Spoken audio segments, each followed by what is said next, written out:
Long had we been friends, and many battles had I fought beside him, but not until the fall of the Black Gate did I behold Gil-galad's true might.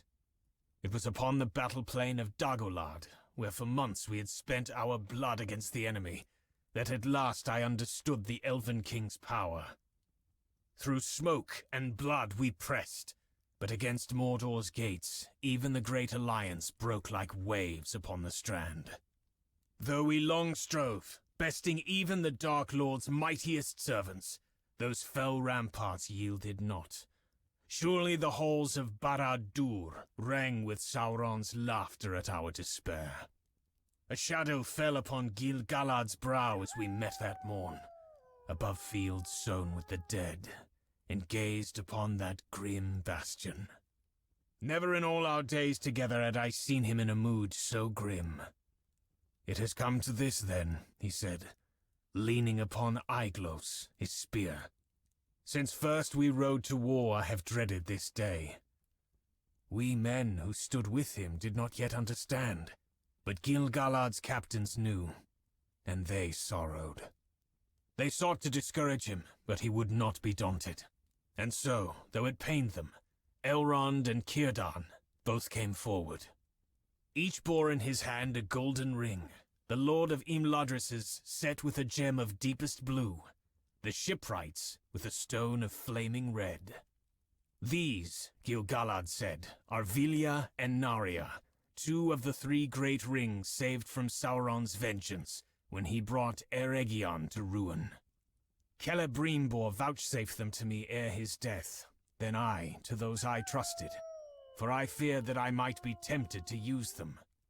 Rightly so, said Círdan, for the enemy will see. The Elven King nodded. Still, what other choice remains? How many more of our people must die because of my doubt?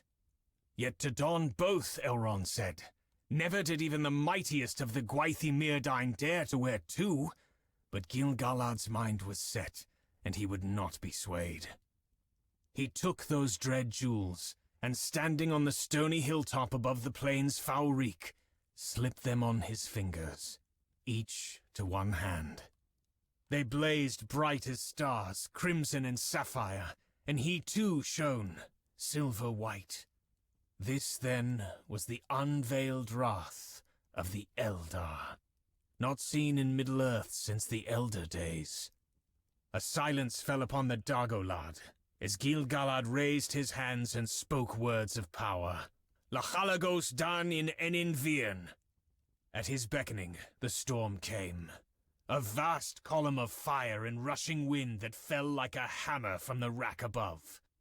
Terror and awe filled my heart as the storm fell upon the haunted pass, hurling our foes like children's toys, and at last smoke the black gates themselves.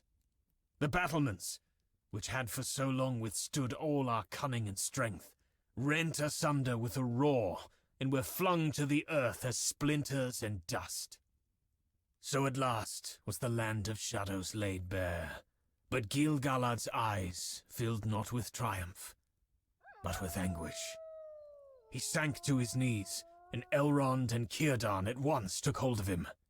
His strength spent, he let them wrest the rings from his hands. His light dimmed, and to my eyes he seemed wearier than ever had I seen him before. "What did you see?" Elrond asked. "Did you behold his mind?" Gil-galad nodded, and then grew stern again. But so too did he behold mine, and though Sauron's own ring is powerful, he now fears what I might do with mine. "And what will you do?" asked Círdan. Gil-galad sighed and shook his head. "Naught, save at fearful need. I doubt I should survive it a second time. But that he guesses not. It may help us before the end. The foe fled before us, and we marched to the last great siege." Gil-galad nevermore spoke of that day, nor did any behold his full power again. But since, his words have burned in my mind. Sauron's own ring. And this thought now haunts my dreams. If the Elf Rings hold such power, what strength might dwell within that of the Dark Lord himself?